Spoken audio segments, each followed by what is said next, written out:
আজকে আমাদের বাসায় দেখো সন্দীপ ভাইয়া খুশি আপু সবাই এসেছে। আর ম্যাডাম আজকে সকাল থেকে অনেক হেল্প করেছে এটার জন্য এই তো মহারানী হয়ে গেছে। মহারানীর নাম মানে মহারানী না এখন সবাইকে ডাকে এখন প্রায়। হ্যাঁ বুঝতে পেরেছি। সেজন্য হচ্ছে আমাদের আকাশ ভাইয়াও ওর মুখে মহারানী ডাকে না, সবার মুখে এখন মহারানী। আমি শুনি তোমার হাজবেন্ড কি বলে ডাকে? আমার কিছু আরাফাত, এটা কিন্তু ঠিক না। অবশ্যই তুমি আমি আমি আমি আর কি জানো, হোম মিনিস্টার লাগে। তুমি চালাও। ইয়েস, কিসের মাংস?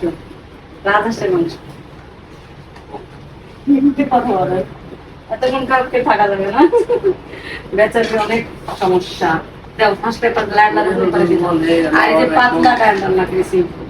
ডাল দিয়ে মজা লাগে। আমি আপনার ওই বাড়িতে যে এই ডালি খেয়েছি। তাই হ্যাঁ, আগে মাংস কপর ডাল কিন্তু ব্যাপারটা হচ্ছে কেন কি হয়েছে?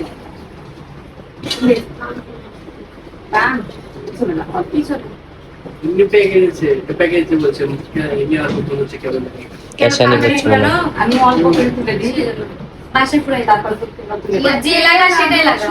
দিয়েছি আপু 3-4 দিন দিয়েছি, 8 দিন না লাগলাম নিচ্ছি। বাসাতে পুরাই 4 দিন আমি হচ্ছে এরকম তেল রসুন গরম করে দিয়েছি। খাবার পড়লে গ্যাস বের হয়। হ্যাঁ মা বলছি আল্লাহ রে কি খাজে রাখবো, এই কোনটা দিয়েছি তাই বলছি কি ব্যাস। একটু কষ্ট হোক কিন্তু বাসে পুরাই নিলে এই কষ্টটা পাইতে হবে।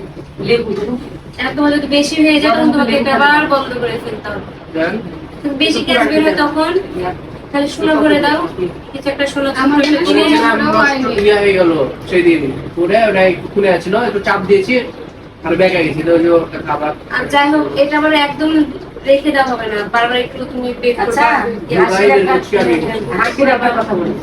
এটা হচ্ছে যে তোমরা অসুস্থ আমাকে দেখতে আসতে সুস্থ কেমন লাগছে?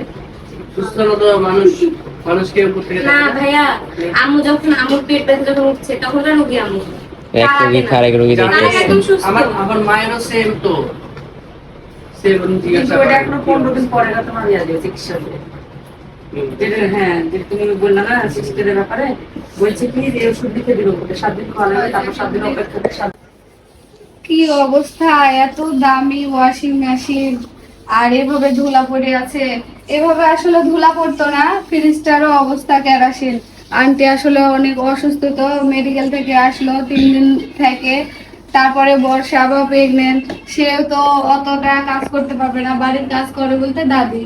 তো একটু হেল্প না করলে এরা তো আবার আচ্ছা আপু, মুশকিল হয়ে যাবে। হ্যাঁ তুমি বলো। যে আমাদের পাশে থেকে যে এত পরিমাণে হেল্প করছো, নিজের বোন হলে তো করতো না। আরে পাগল, নিজে আমি চোখে দেখছি না কি তো তোমার কাছে এত নিজের সত্যি নিজের বোন হলেও এত কাজ করবে না, বলবে হ্যাঁ কাজ করার জন্য যাবো যে আমি মেডিকেলে ছিলাম সেদিনকেও সারাদিন ছিল, পরের দিন সারাদিন রাত্রে থাকতে চাইছে, আমি জোর করে থাকতে দিইনি, কারণ ওটাও আমার কাজ ছিল। যে কারণে ওকে আমি যে পাঠাই দিয়েছি যে থাকার দরকার নেই, আমার কাছে থাকতে হবে না তোমাকে, সেটাও আমার কাজই ছিল যে যাও গেলে গা, আমার হেল্পটা হতো নাহলে হতো না।